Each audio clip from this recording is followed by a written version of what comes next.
Hello YouTube. I haven't been able to post any videos in a little while. I had a virus on my laptop which locked the desktop, and by the sounds of it, it's a real nasty one. So luckily I managed to sort that out. I had to scroll through on another laptop to computer to find out what I had to delete, because it's not something I could remove with an antivirus or spyware tool.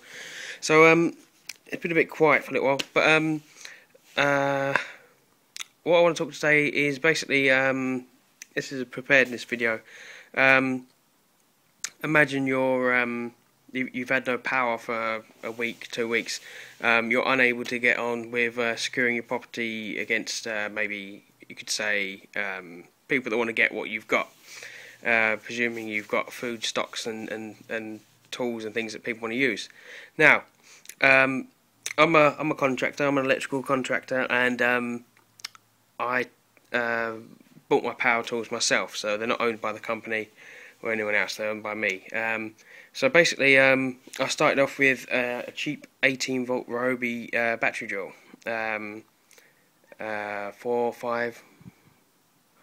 nearly 6 years ago. And really, I fell in love with the Ryobi 18-volt tools because they did a 1+ range. And through the years, this has diversified into a pile of tools. Basically, I've got a garage floor worth, and I'm sorry you can't see this right now, but basically, one set of batteries will power all of my tools, every which way and every combination you can think of. I've got tools that won't be so useful, and I've got tools that will be useful, and I've got quite a few of them. So I'm going to swap you around and take you through what I've got and why. Right, basically I've been not collecting, but I've been buying either used tools on eBay or buying new tools at discount prices through a store I used to work at. I used to work at a DIY store, so I used to get a hefty discount. Basically, when I took my apprenticeship in electrics to become an electrician, I bought the bog standard Ryobi drill, which is actually this one in the middle here. It's still going. It's almost 6 years old. They've changed the colour scheme since then. It's now green and well, lime green, horrible. But basically, as I've been going on, I've made my collection. This is, well, I don't want to sound big-headed, but I've got another drill, 3 batteries and a charger in the van. Right, where shall we start? Obviously, if the power's out, you're going to need to charge your batteries. You can't charge it off the mains. But I've got my 12-volt battery bank system and grid tie up there. The grid ties can be useless because there's no grid to tie to. So that's probably one of my better buys. That is a 12-volt charger. I can plug that straight into my battery bank or my charge controller up there, and I can charge every single one of my batteries. I've got 10 batteries, varying in age, from 3 years to brand new, practically. The brand new ones are the grey ones, that's the new colour. Basically 10 batteries. Every so often I try to buy a couple more. They're all dated and all numbered. So they're back at number 1. These are my oldest batteries, 3 years old. Still going strong.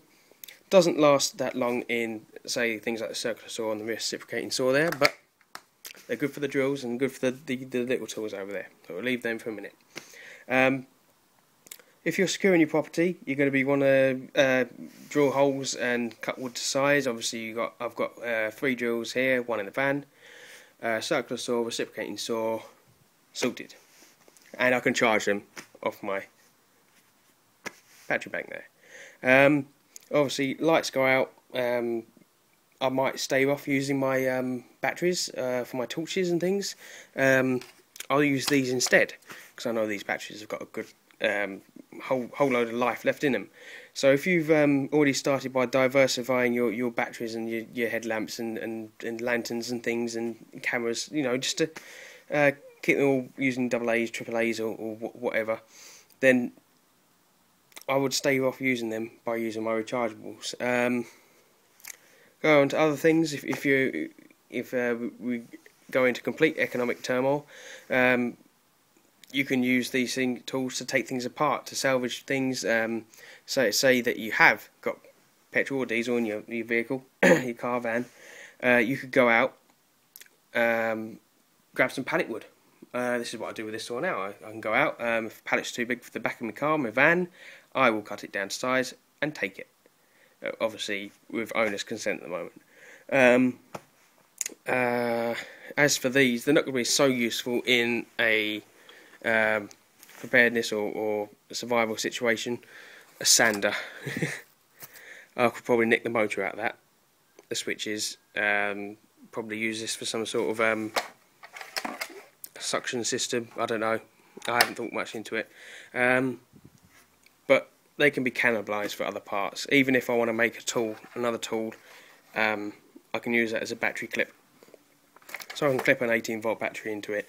But the gist of this, what I'm saying is, this wasn't a choice I made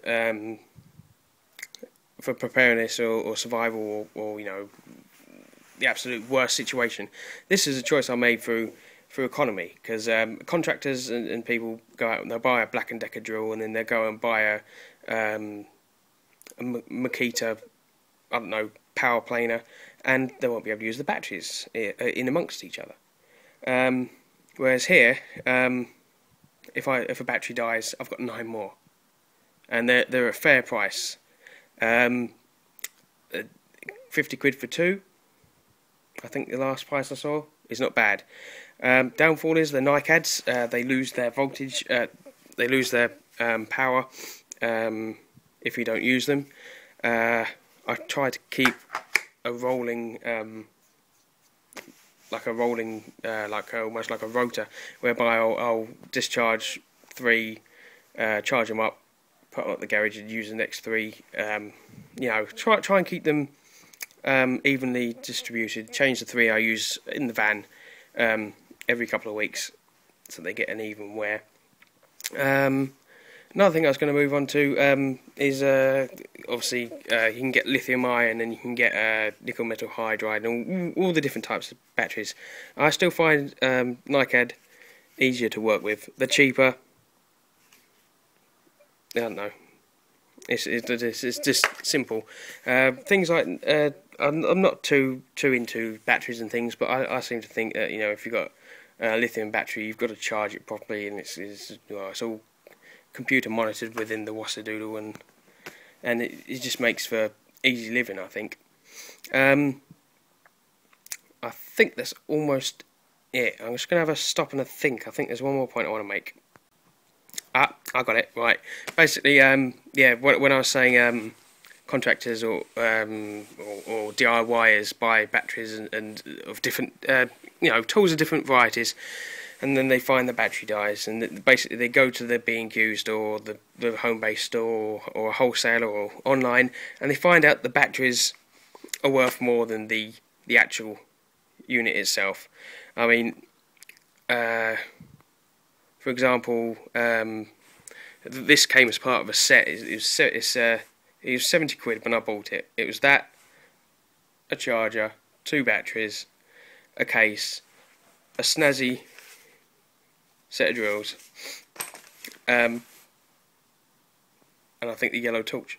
But basically, you go and if a battery died in this case, it would cost you 30 quid for a single, when you pay 40 quid for the rest. And even in that scenario, you find it's almost not worth it. But more to the point, some companies will charge you more than it's worth to replace the entire kit, or close to, so it's not worth it. But what I find is, this keeps me safe in the knowledge that if the power goes out, I can keep using my tools and my bits and things, and working for the security of my future. I think that's about it. I mean, as you see, I've got useless ones over there. Torches, well, I've got 4 torches, 3 lanterns, sorry, 1 of them, 3 of these, 10 batteries, 3 240 chargers, one 12-volt charger, which I'll probably get another of, circular saw, reciprocating saw, jigsaw, one radio, 4 drills. I think that's about it. I don't think I'd need anything more. I'll probably start duplicating these tools if I can find them on eBay. But yeah, not a choice I made, but a choice through, obviously, cost of parts and spares. Anyway, thank you for watching. If you could subscribe, comment or rate if you've got any better ideas, then I'm open to them. I think there's one more thing I was going to say is I'm looking into getting the individual cells to put in the thing, so I can have a stockpile of spare cells to make up my own batteries if the worst comes to the worst. Okay, thank you very much. Cheers.